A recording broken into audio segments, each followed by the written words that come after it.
دست غیرتمند ایرانی گرم کار می شود و در فواصل معین چانه هایی به طول 14 تا 15 متر می نشاند تا با انفجارهای عظیم زمین راز دل خویش را آشکار کند. پس از انفجار سنگ و خاک سرشار از منابع و مواهب با بیلهای مکانیکی بر دوش کامیونهای سنگین نهاده می شود و بدین ترتیب روزانه بالغ بر 65,000 تن سنگ سولفوری با عیار متوسط 0.6% توسط این کامیون ها حمل و به داخل سنگ شکن اولیه تخلیه می گردد که ظرفیتی برابر با 5,000 تن در ساعت دارد. در این قسمت چه بسیار سنگ های عظیم که خرد شده و اندازه‌ای برابر با 20 سانتی متر می یابند. سنگ های خرد شده با نوار نقاله‌ای به طول 1.5 کیلومتر به کارخانه تقلیز می رسند و در این قسمت ابتدا به سنگ شکن مخروطی سرکوتا وارد می شوند تا دیگر بار تحت فرایند خردایش قرار گیرند.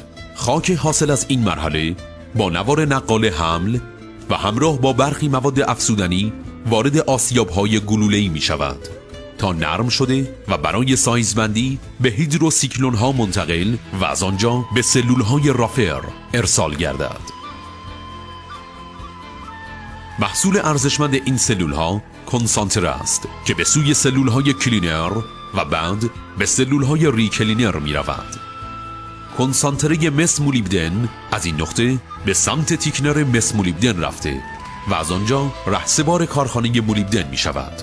در این هنگام کنسانتره مس جدا شده از مولیبدنیت به صورت دوغاب وارد تیکنرهای مس می شود و پس از انجام فرایند فیلتر و خشک شدن یا در انبار کنسانتره آرام می گیرد و یا به محل اختلاط و آماده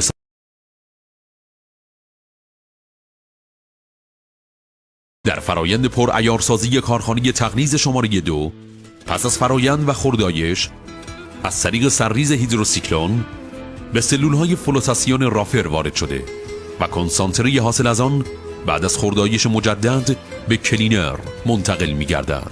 کنسانتره حاصل از این مرحله به سلول فلوتاسیون ستونی انتقال می یابد و از آنجا راهی تیکنر مس مولیبدن و پس از آن کارخانه مولیبدن می شود.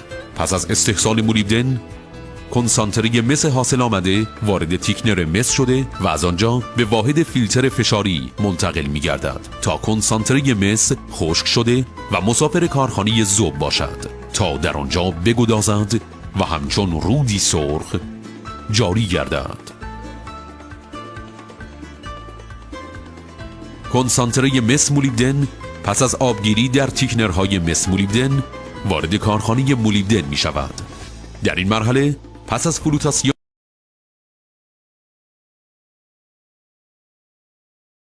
کنسانتره مولیبدنیت در می آید و پس از خشک شدن در بشکه های مخصوص بسته بندی می شود.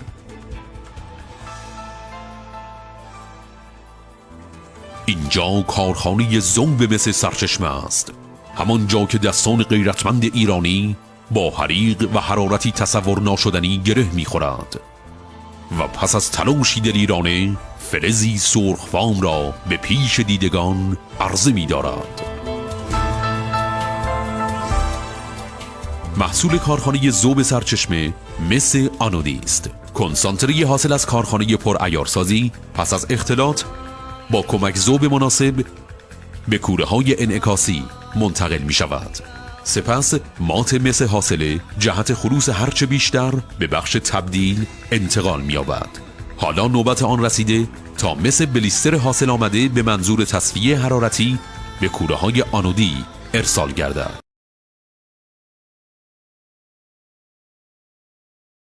آن بر پیکر قالب هاست. محصول کارخانه ذوب به صورت آنود ریختگری می شود که وزن تقریبی هر یک در حدود 345 کیلوگرم و عیار آن به طور تقریبی 99.65% است. در کارخانه پالایشگاه مجتمع مس سرچشمه 1000 حسچه الکترولیز چشم انتظار آنود ارسال شده از کارخانه ذوب هستند تا آنها را تحت عملیات پالایش الکترولیتی به روش استارتینگ شیت قرار دهند. در همین جاست که این فلز سرخگون عیاری افزونتر می‌یابد و کاتود مسی با خلوص 99.99% مطابق با استاندارد ASTM B115 تولید می شود که بخشی از آن در بازارهای داخلی و خارجی عرضه و بخشی دیگر از آن در واحد ریختگری به مصرف می رسد. در ریختگری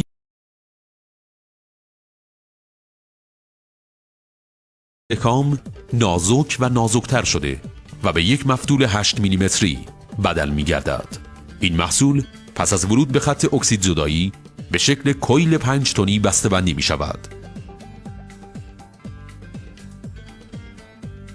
این شمش های سرخگون حاصل همت و مجاهدت خستگی ناپذیر کارکنان ریختگری است.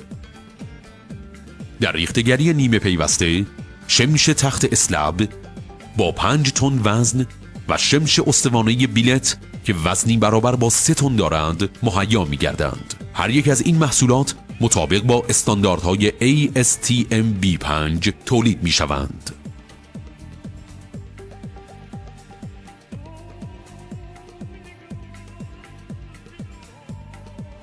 روش انحلال توده‌ای یکی از روش‌های هیدرومتالورژیک برای استحسان مس از کانسنگ‌های اکسیدی و کربناتی است که در معدن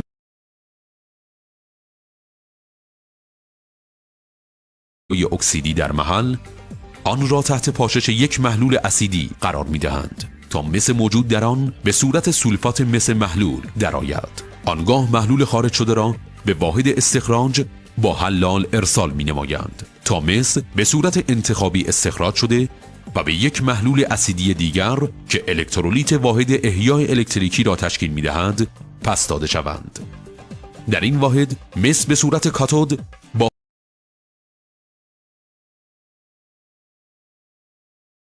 ASTM B115 تولید می شود. کاهش منابع پرعیار سولفوری، افزایش هزینه‌ها و دغدغه حفظ محیط زیست، کاربرد روش‌های پیرومتالورژیک را رفته رفته محدودتر می سازد. اما اندیشه پویا و آینده‌نگر مدیران و دستان پرتوان کارگران در مجتمع مس سرچشمه هماره جویای راهی تازه بود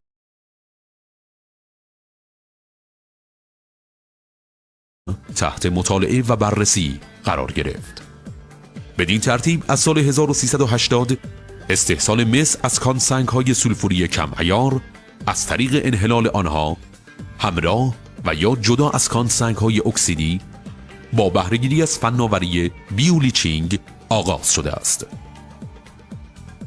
متخصصان و کارشناسان مجتمع مس سرچشمه از پس 3 دهه فعالیت کارخانه ذوب، دانش و تجربه 30 ساله اندوخته و در پی این آگاهی و تخصص بر اجرای طرح توسعه ذوب مس سرچشمه مصمم هستند. این طرح که از اواخر 1385 آغاز شده، پایداری و تداوم تولید، افزایش تولید، تقلیل میزان آلودگی‌های زیست محیطی و همچنین کاهش هزینه‌ها را چشمانداز آتی خویش قرار داده و از طریق احداث، تجهیز، تعویض وسایل و ماشین‌آلات نهایت تلاش خود را در این باره مبذول می‌دارد.